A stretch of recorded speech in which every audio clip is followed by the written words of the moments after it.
Assalamualaikum warahmatullahi wabarakatuh. Perkenalkan, nama saya Muhammad Rum dengan NIM 22033-2022, Prodi Perencanaan Wilayah dan Kota, Fakultas Teknik dan Bisnis, Universitas Muhammadiyah Sinjai. Kali ini saya akan menjelaskan sedikit tentang materi, yaitu Smart Branding. Pertama itu dimensi Smart Branding. Smart branding merupakan sebuah inovasi dalam memasarkan daerahnya sehingga mampu meningkatkan daya saing serta mampu menarik partisipasi masyarakat baik dari dalam maupun luar daerah. Pelaku bisnis dan investor untuk mendorong percepatan pembangunan daerahnya. Sasaran dari smart branding yaitu adanya peningkatan daya saing daerah baik dari aspek ekonomi maupun kehidupan sosial. Nah, di sini mengapa sih smart branding? Mengapa harus smart branding? Nah, smart branding menjadi semakin penting di era informasi saat ini, di mana citra dan reputasi memainkan peran penting dalam menarik investasi, wisatawan, dan talenta terbaik. Nah, adapun alasan mengapa smart branding itu penting. Yang pertama itu meningkatkan daya saing daerah, yang kedua meningkatkan partisipasi masyarakat, yang ketiga mendorong percepatan pembangunan daerah, yang keempat membangun tata kelola yang baik, yang kelima meningkatkan kualitas layanan publik. Adapun pilar smart branding yaitu smart tourism branding yang berfokus untuk membangun dan memasarkan ekosistem pariwisata daerah dan bertujuan mengembangkan destinasi wisata yang menarik dan berkelanjutan, menyediakan infrastruktur yang nyaman bagi wisatawan serta meningkatkan daya tarik daerah. Adapun contohnya itu daerah yang kaya budaya dan memanfaatkan smart branding untuk mempromosikan wisata budaya dan kesenian lokal. Yang kedua itu smart business branding yang berfokus untuk membangun dan memasarkan ekosistem bisnis daerah yang bertujuan untuk menciptakan iklim investasi yang kondusif, meningkatkan daya saing usaha mikro, kecil, dan menengah lokal untuk menarik pelaku bisnis baru. Yang ketiga itu smart governance branding yang berfokus untuk membangun tata kelola pemerintahan yang transparan dan akuntabel, yang bertujuan untuk meningkatkan kepercayaan masyarakat, menyediakan layanan publik yang berkualitas dan melibatkan masyarakat dalam pengambilan keputusan. Adapun contohnya itu daerah yang ingin meningkatkan layanan publik dapat menggunakan smart governance branding untuk membangun sistem pelayanan publik yang berbasis online dan terintegrasi. Selanjutnya itu ada strategi smart branding. Adapun strateginya yang pertama itu menetapkan visi misi, yaitu menentukan tujuan dan aspirasi smart branding untuk kota atau wilayah. Yang kedua itu analisis SWOT, yaitu mengidentifikasi kekuatan, kelemahan, perubahan, dan ancaman yang terkait dengan branding kota. Yang ketiga itu pengembangan pesan branding yang menciptakan pesan branding yang unik dan menarik yang mencerminkan identitas kota. Selanjutnya itu pemilihan saluran komunikasi. Memilih saluran komunikasi yang tepat untuk menjangkau target audiens. Yang kelima itu implementasi dan monitoring, yaitu melaksanakan strategi branding dan memantau kinerja secara berkala. Selanjutnya itu penerapan smart branding. di mana smart branding adalah strategi pemasaran yang penting bagi kota dan wilayah di era digital. Smart branding dapat membantu meningkatkan daya saing, meningkatkan investasi dan wisatawan, serta meningkatkan kualitas hidup masyarakat. Dan selanjutnya yaitu contoh penerapan smart branding. Di sini adapun contoh penerapan smart branding yang ada di Indonesia seperti kota Surabaya. Brandingnya itu kota pahlawan, berfokus pada sejarah, budaya, kuliner. Adapun strateginya yaitu mengembangkan wisata sejarah dan budaya seperti Tugu Pahlawan, Museum House of Smapur, Museum House of Sempurna dan Kampung Arab. Yang kedua itu mengadakan festival dan acara budaya seperti Festival Layang-Layang dan Surabaya Naik Karnival. Yang ketiga itu mempromosikan kuliner khas Surabaya seperti rawon, lontong balap, dan sate klopo. Yang hasilnya itu Surabaya telah berhasil membangun citra sebagai kota yang dinamis, modern, dan ramah. Kota ini telah menjadi salah satu tujuan wisata utama di Indonesia dan menarik banyak investasi dari dalam dan luar negeri. Yang kedua itu kota Bandung, branding kota kembang yang berfokus pada wisata alam, kreatif, kuliner. Dan adapun strateginya itu mengembangkan wisata alam seperti gunung, Tangkuban Perahu, Kawah Putih, dan Ciwidey. Yang kedua itu mendukung industri kreatif seperti fashion, desain, dan kuliner. Yang ketiga itu mempromosikan kuliner khas Bandung seperti batagor, somai, dan mie kocok. Yang menghasilkan hasilnya itu Bandung telah berhasil membangun citra sebagai kota yang trending, kreatif, dan ramah lingkungan. Kota ini menjadi salah satu tujuan wisata favorit bagi kaum muda dan milenial. Selanjutnya itu memahami audiens dan pasar. Ya, memahami audiens dan pasar yang dituju adalah kunci keberhasilan suatu branding. Ini memungkinkan Anda harus merancang identitas, visual pesan, dan strategi yang sesuai dengan kebutuhan, preferensi, dan gaya hidup konsumen. Dan analisis mendalam terhadap demografi, perilaku, dan tantangan yang dihadapi target audiens atau membantu Anda mengembangkan branding yang relevan dan menarik bagi mereka. Adapun masa depan smart branding. Smart branding telah menjadi strategi penting bagi kota-kota dan wilayah untuk membangun citra, menarik investasi, dan meningkatkan daya saing.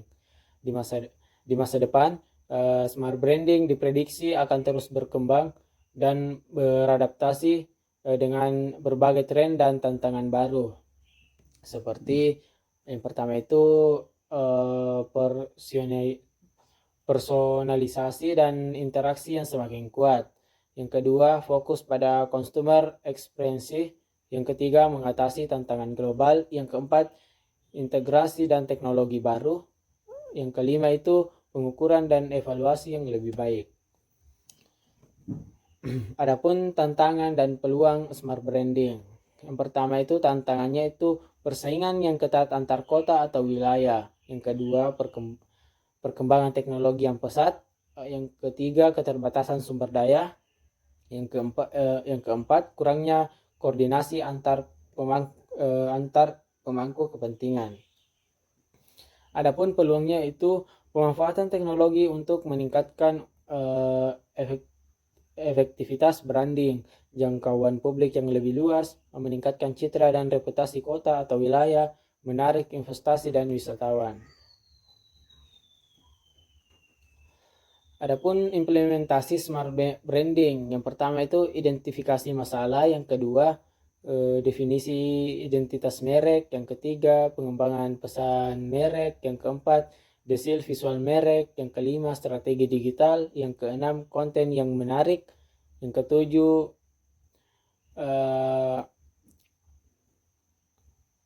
engagement dan interaksi, yang kedelapan kemitraan dan kolaborasi, yang kesembilan itu pemantauan dan evaluasi, yang kesepuluh adaptasi dan inovasi. Adapun pertanyaan dari Anugrah Nur Hidayat yaitu apa saja teknologi baru yang akan berdampak pada smart branding. Nah, teknologi yang akan berdampak pada smart branding yaitu mencakup berbagai inovasi yang memperkuat interaksi dan pengalaman konsumen. Yang pertama itu ada AI, Artificial Intelligence, dan Mechanical Learning. Yang pertama itu AI, memungkinkan personalisasi yang lebih dalam seperti rekomendasi produk yang lebih tepat sasaran berdasarkan analisis perilaku konsumen.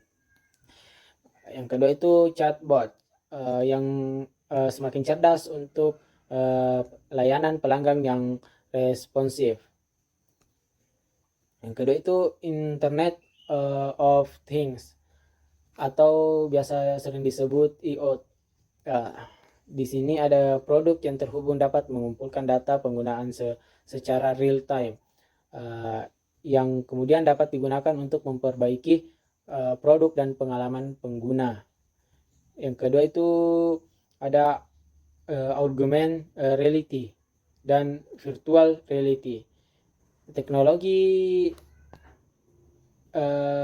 augmented reality dan virtual reality memungkinkan konsumen untuk mencoba produk secara virtual sebelum membeli, seperti melihat bagaimana furnitur akan terlihat di ruang tamu mereka atau mencoba memakai secara virtual. Nah, selanjutnya itu blockchain. Blockchain itu menawarkan transparansi dan keamanan yang lebih baik dalam rantai pasokan, memungkinkan konsumen melacak asal-usul produk dan memastikan keaslian. Selanjutnya itu big data dan analisis data. Analisis data besar memungkinkan perusahaan untuk memahami tren konsumen dan lebih baik dan mengoptimalkan strategi pemasaran mereka. Yang kedua itu data dari berbagai sumber dapat diintegrasi untuk memberikan wawasan yang lebih komprehensif tentang preferensi dan perilaku konsumen. Yang kedua itu selanjutnya itu 5G, di mana kecepatan internet akan lebih tinggi dan latensi yang lebih rendah. Dengan 5G akan meningkatkan kualitas pengalaman, termasuk video berkualitas tinggi, live streaming, dan interaksi real time yang lebih baik. Nah, selanjutnya itu teknologi cloud. Cloud computing memungkinkan penyimpanan dan pemrosesan data yang lebih efisien, mendukung personalis dan analisis data yang lebih cepat. Selanjutnya itu ada pertanyaan dari saudara Abdullah, bagaimana cara menerapkan praktik terbaik smart branding di wilayah atau di kota atau wilayah. Untuk penerapan praktik terbaik smart branding di kota atau wilayah, kita mengikuti beberapa langkah. Yang pertama itu analisis situasi, yang dilakukan analisis mendalam terhadap identitas kota atau wilayah, termasuk kekuatan, kelemahan, peluang, dan ancaman. Yang kedua itu tentukan visi dan misi, yaitu kembangkan visi dan misi yang jelas untuk branding kota. Harus mencerminkan aspirasi jangka panjang dan nilai-nilai yang ingin dikomunikasikan kepada penduduk lokal dan pengunjung. Yang ketiga itu libatkan pemangku kepentingan, di mana libatkan berbagai pemangku kepentingan, termasuk untuk pemerintah lokal, bisnis, komunitas, dan penduduk dalam proses branding. Konsultasi publik dan partisipasi aktif dapat membantu memperoleh dukungan dan ide-ide baru. Yang keempat itu identitas visual dan verbal. Rancangan identitas visual yang kuat seperti logo, warna, dan tipografi yang lebih mudah dikenali. Yang kelima itu digital present, yaitu memanfaatkan teknologi digital untuk mempromosikan brand kota. Selanjutnya itu pengembangan produk dan layanan. Yang selanjutnya itu kampanye pemasaran terpadu, yaitu kampanye pemasaran terpadu melalui berbagai saluran termasuk media cetak, media digital, dan event. Selanjutnya itu kolaborasi dan kemitraan, bentuk kemitraan dan sektor swasta, institusi pendidikan, dan organisasi non pemerintah. Selanjutnya itu evaluasi dan adaptasi, melakukan evaluasi berkala terhadap strategi branding untuk menilai efektivitasnya. Selanjutnya itu komunikasi berkelanjutan, memastikan komunikasi yang berkelanjutan dengan masyarakat dan pemangku kepentingan.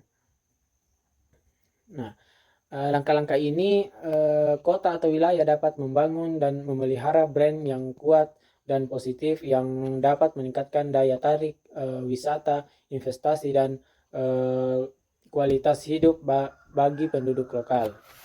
Selanjutnya itu ada pertanyaan dari saudari Nur Akifah, yaitu bagaimana smart branding dapat digunakan untuk mempromosikan praktik yang ramah lingkungan dan mendorong partisipasi publik dan inisiatif berkelanjutan.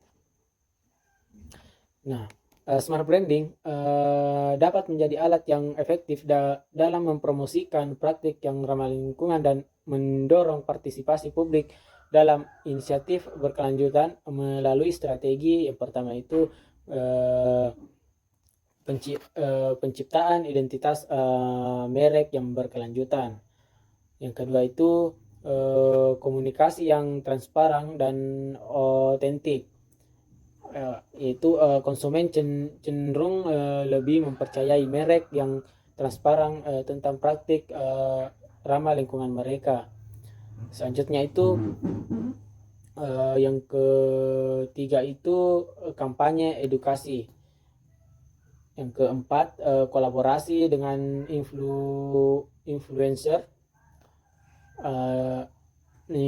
lingkungan. Yang kelima itu program loyalitas dan insentif. Yang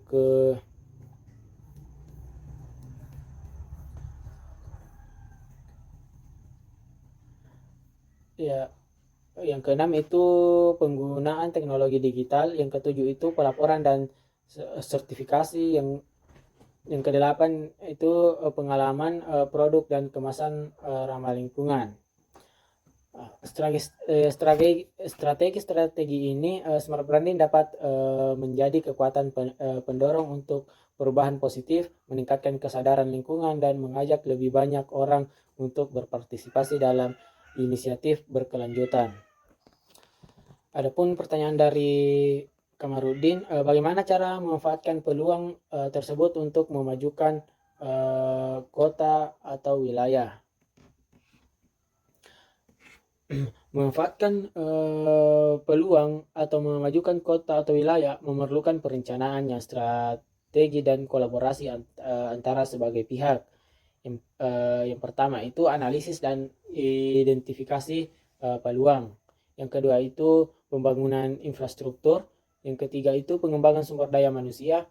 Ini meningkatkan kualitas pendidikan dan pelatihan untuk menciptakan tenaga kerja yang terampil dan kompetitif. Yang keempat itu promosi dan pemasaran. Yang kelima itu kolaborasi dan kemitraan, di mana kita bekerja sama dengan sektor swasta untuk menarik investasi dan pengembangan proyek-proyek strategis.